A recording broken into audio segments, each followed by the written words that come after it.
भौतिक क्रियाओं द्वारा भौतिक का क्या होता है, भूमि के अंदर गिरने की क्रिया, ठीक है। रासायनिक किसे कहते हैं, जिसमें रसायन पदार्थ पाए जाते हैं, ठीक है। उन क्रियाओं के माध्यम से जिसे हम खोदकर निकालने की जो प्रक्रिया है, उस प्रक्रिया को हम क्या कहेंगे, खनिज कहेंगे, ठीक है। खनिज कितने प्रकार के होते हैं, कितने प्रकार के होते हैं भाई, कौन कौन से हैं, खनिज दो प्रकार के होते हैं, धात्विक और अधात्विक।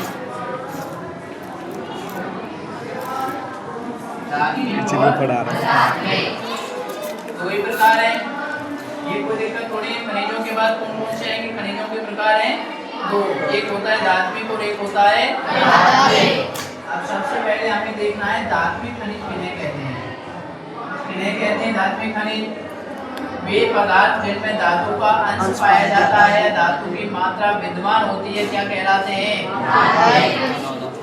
दोबारा बोल के बताइए,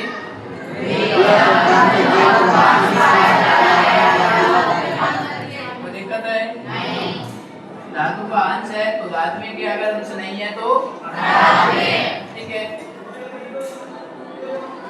दोनों में सेम है, वो उसके विपरीत है, ये इसके सेम है। धात्विक धातु का अंश है तो धात्विक है, अगर धातु का अंश नहीं है तो अधात्विक। अब धात्विक खनिज भी कितने प्रकार के होते हैं, फिर तीन प्रकार के, कितने प्रकार के होते हैं, लोह, और या फिर अन्य खनिज भी बोल देते हैं, ठीक है। अन्य खनिज को आप छोड़िए, पहले दो ही खनिज हैं तुम्हारे से, दो धातु और अलोह धातु किन्हें कहते हैं, बताइए, दो धातु किसे कहते हैं, जिसमें लोहे का अंश पाया जाता है उसे हम लोहे धातु कहते हैं, और जिसमें लोहे का अंश नहीं पाया जाता है उसे हम क्या कहते हैं, अधात्विक कहते हैं, ठीक है।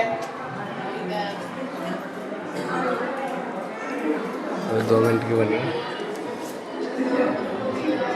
अब लोहे के अंश पाए जाएंगे तो वो धातु है कौन सी भाई,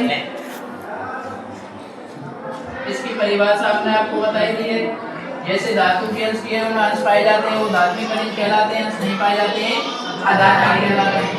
जिनमें लोहे के अंश पाए जाते हैं वो लोह धात्विक कहलाएंगे, जिनमें लोहे के अंश नहीं पाए जाएंगे वो क्या कहलाएंगे, ठीक है। सोना चांदी इसमें आएंगे, और पत्थर या ग्रेनाइट पत्थर किसमें आएंगे, उसमें धातु का अंश नहीं पाया जाएगा। सबसे बड़ी बात ये होती है कि जो लोहे का अंश पाया जाएगा ना, वो धातु क्या होगी, मजबूत धातु होगी, और मजबूत के साथ साथ में चमकीली धातु भी होगी। टूटने के बाद में वो दो ही भागों में टूटेगी, लेकिन जो अलोह धातु होगी ना, वो टूटने के बाद में कई भागों में क्या हो जाएगी, बिखर जाएगी। ये आपको सर्वाधिक इसका उदाहरण है, ठीक है। ये दो ही भागों में होती है, ये अन्य भागों में टूट जाती है। इसमें तारतम्यता होती है, बढ़ने की क्षमता होती है, इसमें बढ़ने की क्षमता नहीं होती है। शीशा है या पत्थर है, आप तोड़ेंगे दो ही भागों में टूटेगा या बिखर जाएगा, ठीक है। लेकिन जिस वस्तु को आप तोड़ेंगे, लोहा है, तोड़ेंगे तो दो ही भागों में टूटेगा, हो सकता है वो बढ़ने के बाद बढ़ भी जाएगा, ठीक है। अब उसके बाद में आपको क्या देखना है कि जो हमारी ये लोह और अलोह धातु है, इसको हमें कई भागों में विभाजित किया गया है, उन भागों को बताइए आप, क्या पढ़ाया था। एक तो होते हैं कि परंपरागत स्रोत होते हैं, एक अपरंपरागत स्रोत। हमने देखे कि धात्विक के आधार पर धातु में जो अंश होता है उसके आधार पर दो प्रकार पाए जाते हैं हमारे, एक तो परंपरागत स्रोत है और एक अपरंपरागत। परंपरागत स्रोतों में लोहा आता है नहीं आता है, बताइए, लोहा परंपरागत स्रोत है, पहले से 4 मिनट है, 4 ठीक है। परंपरागत कहते किसको हैं, पीछे को यहीं रख लो, वे पदार्थ जो सदियों से पुरातत्व स्थलों पर चले आ रहे हैं उन्हें हम क्या कहते हैं, परंपरागत कहते हैं। जिन्होंने जनसंख्या की आपूर्ति के लिए हमने क्या किया है, अदपर में अपना लिया है, जैसे जनसंख्या बढ़ी है उसकी आवश्यकताएं भी बढ़ी है, आवश्यकताओं को पूरा करने के लिए हमने क्या किया है, को अपना लिया है, और अपनाने के साथ में हमने उसको ऊर्जा का स्रोत दे दिया है। जैसे ही ऊर्जा का स्रोत दिया है तो